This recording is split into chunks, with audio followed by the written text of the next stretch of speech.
पहले Russia Ukraine, फिर Israel Gaza और अब इजराइल और ईरान।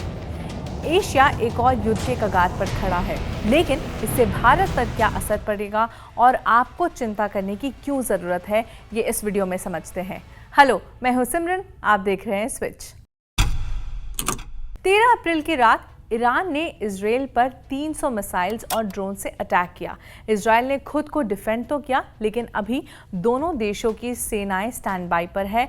इससे इंटरनेशनल मार्केट में काफ़ी डिस्ट्रप्शन भी देखने को मिला है। वेस्ट एशिया में तनाव के चलते इंटरनेशनल मार्केट में ब्रेंट क्रूड का दाम पहले ही $91 पर बैरल के स्तर पर पहुंच चुका है, which is the highest level in the last 6 months. आपको बता दें, Iran is one of the largest oil producing countries दुनिया भर में। क्रूड ऑयल या कच्चे तेल से ही पेट्रोल और डीजल को बनाया जाता है। पेट्रोल और डीजल से ही सिर्फ गाड़ियां ही नहीं चलती, बल्कि किसी भी देश की पूरी अर्थव्यवस्था चलती है। आप खुद ही सोचें, इलेक्ट्रिसिटी से लेकर ट्रांसपोर्टेशन तक हर जगह पेट्रोल और डीजल का एक मेजर रोल रहता है। ऐसे में अगर ईरान और इजराइल का तनाव युद्ध में तब्दील होता है तो इसका असर ऑयल प्रोडक्शन पर भी पड़ेगा डायरेक्टली।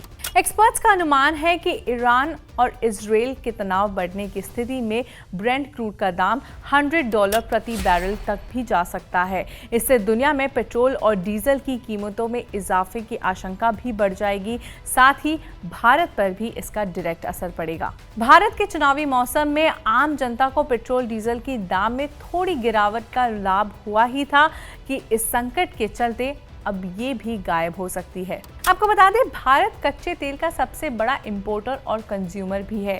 ऐसे में पश्चिम एशिया में तनाव का असर भारत पर सीधा पड़ेगा। भारत में तेल की सप्लाई खतरे में आ सकती है। भारत फिलहाल करीब 40 देशों से अपनी ज़रूरत की 90% तेल को इंपोर्ट करता है।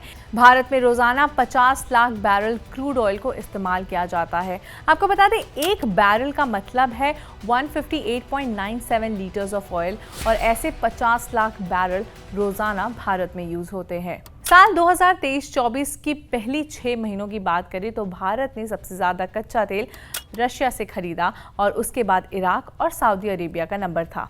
आपको बता दें कि भारत ईरानियन ऑयल इंपोर्ट नहीं करता क्योंकि Tehran is under sanctions from the United states, लेकिन ईरान का सबसे बड़ा इंपोर्टर चाइना है। अगर ये तनाव आगे बढ़ता है तो कच्चे तेल की सप्लाई पर गहरा असर पड़ेगा। इस वक्त इंडिया और चाइना बिगेस्ट बायर्स हैं रशिया के डिस्काउंटेड क्रूड ऑयल के।